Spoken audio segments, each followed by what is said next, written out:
مرحوم آیت اللہ قاضی کا بیان ہے کہ نجف میں قاسم نامی ایک اوباش شخص تھا۔ ہمیشہ گلی میں کھڑا رہتا تھا، لوگوں کو چھیڑنا، انہیں تنگ کرنا، ان پر تانے کسنا اس کا کام تھا۔ اسے دین اور دینداری سے کوئی مطلب نہ تھا، لیکن وہ آیت اللہ قاضی طباطبائی کا بہت احترام کرتا تھا، ان کی بہت عزت کرتا تھا۔ ایک دن آیت اللہ قاضی گلی سے گزر رہے تھے۔ ہمیشہ کی طرح قاسم آپ کے احترام کے لیے اپنی جگہ سے کھڑا ہوا، سینے پہ ہاتھ رکھ کر سلام کیا اور احوال پرسی کی۔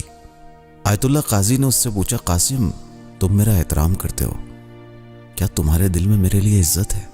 قاسم نے کہا، جی حضور ایسا ہی ہے۔ کہا، ایک وعدہ کرو، پکا وعدہ، تمہیں ایک عمل کرنا ہوگا۔ قاسم نے کہا، ٹھیک ہے میں عمل کروں گا۔ آیت اللہ قاضی نے اس سے کہا، آج کی رات نماز صبح سے پہلے اٹھ جانا اور 2 رکعت نماز شب پڑھ لینا۔ اگر ہم کسی کو دیدار بنانا چاہتے ہیں تو نماز شب سے شروع تو نہیں کرتے۔ بہت کہتے ہیں کہ نماز صبح پڑھ لینا یا یہ کہ نماز پڑھ لو، لیکن آغا قاضی روح کے ایکسپرٹ ڈاکٹر تھے، انہیں معلوم ہے کہ قاسم کے لیے کون سا نسخہ مفید ہوگا۔ تعجب سے قاسم کی آنکھیں کھلی کی کھلی رہ گئیں۔ قاسم نے کہا، میں تو نماز صبح بھی نہیں جانتا، آپ کہہ رہے ہیں کہ نماز شب پڑھنا ہے۔ آیت اللہ قاضی نے کہا، قاسم تم نے پکا وعدہ کیا ہے کہ عمل انجام دو گے، میری دوستی کی خاطر، میری رفاقت کے واسطے تم اسے انجام دو۔ تم ارادہ کر لو، جس وقت چاہو گے اسی وقت جاگ جاؤ گے۔ قاسم نے کہا، ٹھیک ہے آقا۔ قاسم گھر چلا گیا اور رات کے ایک خاص وقت میں اٹھنے کا اس نے ارادہ کر لیا۔ جس وقت کا ارادہ کیا تھا ٹھیک اسی وقت اس کی آنکھ کھل گئی۔ جب وہ بیدار ہوا تو اسے ایک بہترین حالت کا احساس ہوا، ایک عجیب سی خوشی محسوس ہوئی۔ بعض لوگ اٹھتے تو ہیں لیکن تھکن اور عجیب سی کیفیت ہوتی ہے، نیند میں ہوتے ہیں۔ قاسم اپنے بستر سے اٹھ کر وضو کے لیے گھر کے صحن میں جانا چاہتا تھا۔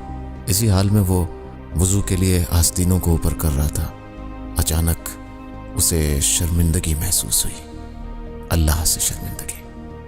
تو دل ہی دل میں توبہ کے لیے آمادہ ہو گیا، اے میرے معبود، اے اللہ، اس وقت نہ جانے کتنے لوگ ہر روز تیرے در پہ آتے ہیں، ان کی آواز سے تو آشنا ہے، ان کی آوازوں کو تو ملائکہ بھی پہچانتے ہوں گے، لیکن میں تو بڑا بد نصیب ہوں، ملائکہ میری آواز سے آشنا نہیں ہے، کوئی مجھے پہچانتا نہیں ہے، لیکن تجھے صالحین اور ان افراد کا واسطہ جو اس وقت بیدار ہیں، اے میرے معبود، میں بہت دیر سے آیا ہوں لیکن آ تو گیا ہوں، اے معبود مجھے قبول کر لے۔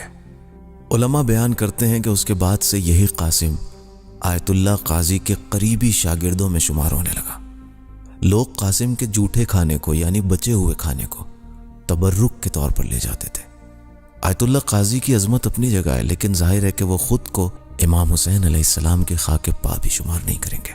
تو جب آیت اللہ قاضی کی دوستی اور ان کی محبت، ان کا احترام انسان کو اس مقام تک پہنچا سکتا ہے، تو امام حسین علیہ السلام کی دوستی، آپ کی محبت، آپ کے چاہنے والوں کو کس مقام تک لے جا سکتی ہے۔ سبیل میڈیا، قرآن و اہل بیت کا راستہ، کامیابی کا راستہ۔